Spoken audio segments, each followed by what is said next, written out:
Ted, you were right at home here in Georgia being a heel during this time, and after you defeat Tommy Rich on December 6th in Macon, you're going to claim that you had a verbal agreement with the promotion that Tommy Rich's career would end. He never signed the contract, so you'll call him out, which leads us to a high-stakes stipulation on Christmas Day. Let's drop in on an interview ahead of the big match. Of course, tomorrow night in the Omni here in Atlanta. Christmas night, Tommy Rich. Christmas night, all the marbles on the line. Not just a wrestling match. Not just a simple win or a loss in the national heavyweight title. Somebody's career, Tommy Rich. You have agreed that if you lose, if I beat you in the Omni, you are not only going to be beaten, but you are going to quit. You're going to give up your wrestling career. That's right. If you beat me, I'll quit. I'll have no further reason to stay here, and the title will be yours. But Tommy Rich, I hope, for your sake, that you know something else in life besides professional wrestling that can do something else. Because on Christmas night, I'm going to come out the winner, and you're going to be looking for a job. Short and sweet, man. That was good stuff. Dang, man, I look at that and go, where'd that guy go, man? Wow, man. Now it's back here and go, oh, gosh. It's funny seeing those images of you because man, it hurts. Talking to Jim Duggan, he's always like, Ted and I were buddies. He was like, but Ted kind of ran with like, the Terry Taylors and the Ric Flair. He was like, Ted would be wearing like the nice suit and going out to like the fancy bars. He was like, me and Terry Gorey were just going to like honky tonks and getting into fights with people. Yeah.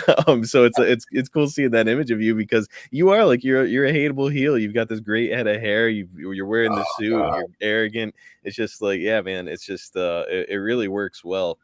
And what else is going to work here is this loser leaves town stipulation on Christmas Day. What do you think of the stakes for a match like that, adding loser leaves town?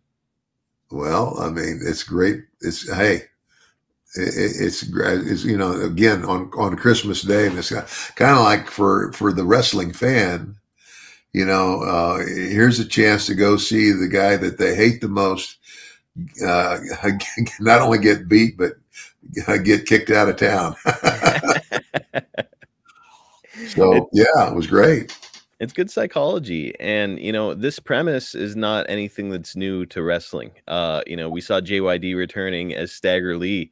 And we're going to see Dusty return as the Midnight Rider. And now we're about to get it again here with Mr. R. I think a lot of fans are going to hear me reference Dusty as the Midnight Rider and think about his days in JCP. Nope. He did it in Florida first after I think he lost a loser leaves town to Kevin Sullivan and Jake Roberts, as a matter of fact.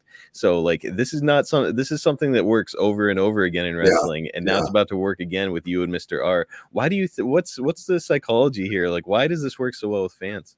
Well, I mean, because the fans, obviously, the fans know, and they know, and they get a big kick out of watching the heel in his frustration, I'm almost pulling your hair out going, it's just like you're looking and going, what are you people crazy? Look, it's like with Tom, especially Tommy had all that blonde hair hanging out from underneath. Man, I said, it's Tommy Rich. It's Tommy Rich. He said, well, all you got to do to prove it is take his mask off.